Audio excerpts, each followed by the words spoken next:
Welcome to the Her Story stage is Mel Armstrong-Jones. Let's go, Mel.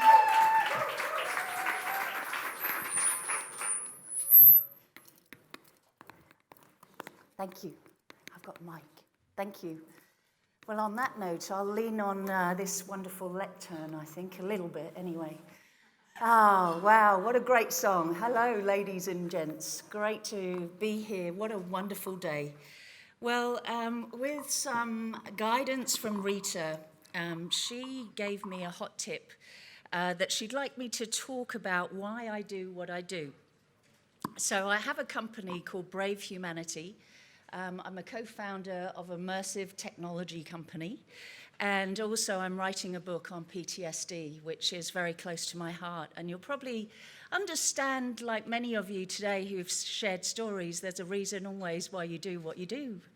So I'm going to lean on my glasses, because that's what happens. You know, you need how many pairs of glasses at a certain age. Okay, so I have an obsession to find the best in those I am with and see the best of the world with a sense of love, peace, and understanding in all that I do. I like a sense of adventure. And I believe the world is and will be safer, sweeter, and very much kinder before we leave it. Especially as I've met so many wonderful people in this room today, and I know so many already. So I do feel hope, and I do feel very much that there will be an impact and a legacy left, whatever we end up doing, all of us. For that reason, my company, Brave Humanity, and our immersive tech also looks to reduce and relieve trauma in this world. It focuses on many of the traumas across the world. I'm here to speak of yesterday's learning and our present reality that we sometimes have to assess and choose whether to see our local wonderful world of beauty that we have around us right now, but also work for a change to shift some of the insanity, the contradictions, and the unnecessary challenge that we sometimes see in the media or in our local areas. Could I get some audience participation? Because I just, obviously being on stage is quite often you're alone here, so I just love to get your ideas of, does anyone feel the same as I do when it comes to the world could be kinder? Anyone agree? Obviously not in here, because we're all looking out for each other, but you know, when we see the news, you can sometimes get a little bit sad before you even look at any world problems of your own.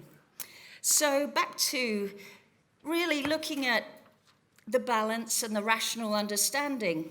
Anybody agree that maybe we could do with a little bit more of that? Excellent, thank you very much. I know I'm not alone. So we do need maybe a little bit more of rational thinking, a little bit more kindness and love. Life is like a rainbow, like all of you here today. Every one of you has got a story.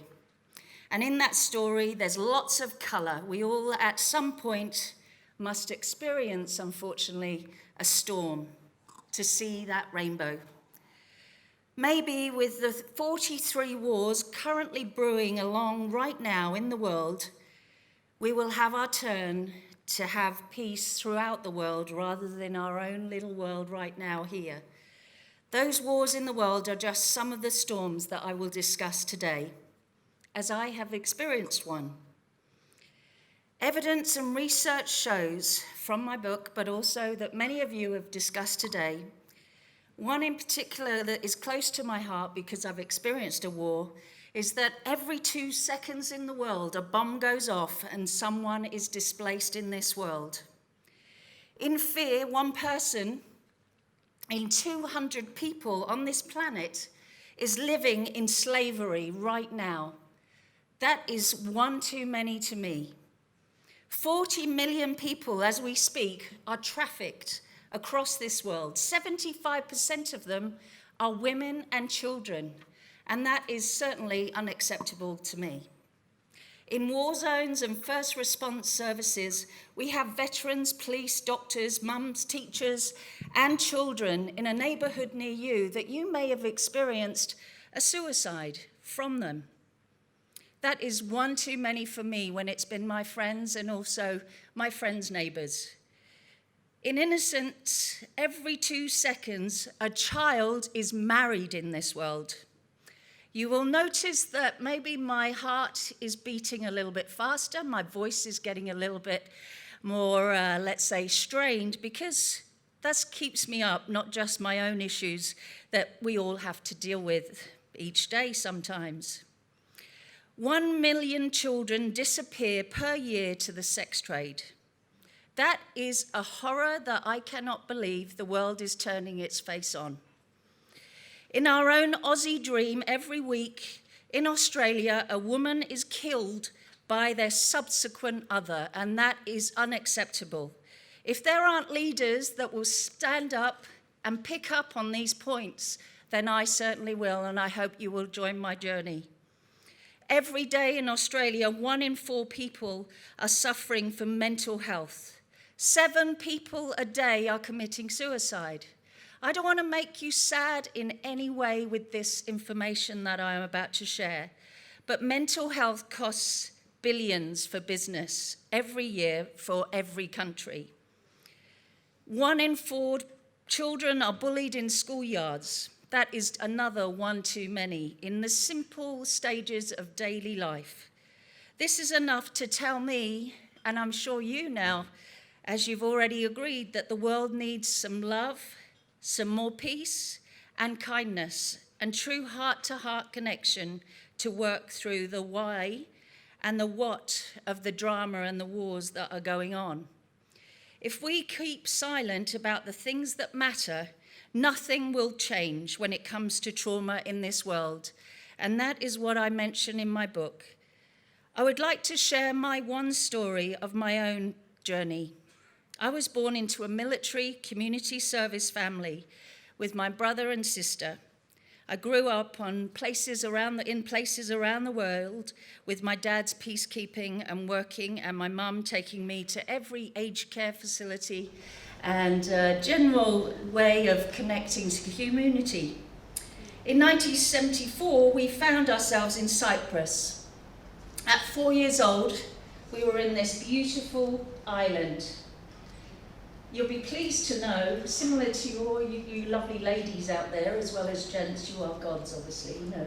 But legend has it that Cyprus was where Aphrodite was born, the ancient goddess of love and beauty.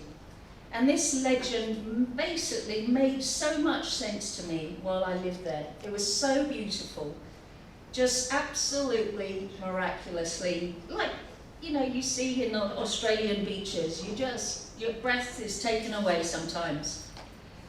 Our neighbours, Mama and Papa, were our family, like the minor birds that sang at our door, and the aroma of the Cypriot coffee and the souvlaki and the halloumi still melts my heart. It makes my heart sing every time I smell and feel or have that freedom of the aromas in the air. However, this one particular day, a normal day, going off to childcare, and there was a rumble in the ground. A rumble that shook my body, shook my heart, and definitely took my breath away. Maybe that was why I was very quiet up until the age where I left the country of Europe, as well as not just Cyprus. The shock was there was a war about to begin, and it was beginning under our feet. In the childcare centre that day, children, we were underneath desks. Desks smaller than what I see in the audience today. We hung on to the legs of those tables, and I looked around me, seeing the change that happened to the children that I was with. The safety, the fun, the playing was ending. I looked around, there was a child, one of my friends, who was just looking down in shock as they wet their pants. In the shock of the rumble and the bombs going off above us. The childcare workers tried to keep us safe, keep us calm. There were screams in the distance, there were roars of bombs, and that rumble in the air that you will never ever forget in your life. I was 4 years old, and I believed that no child should ever have to experience this.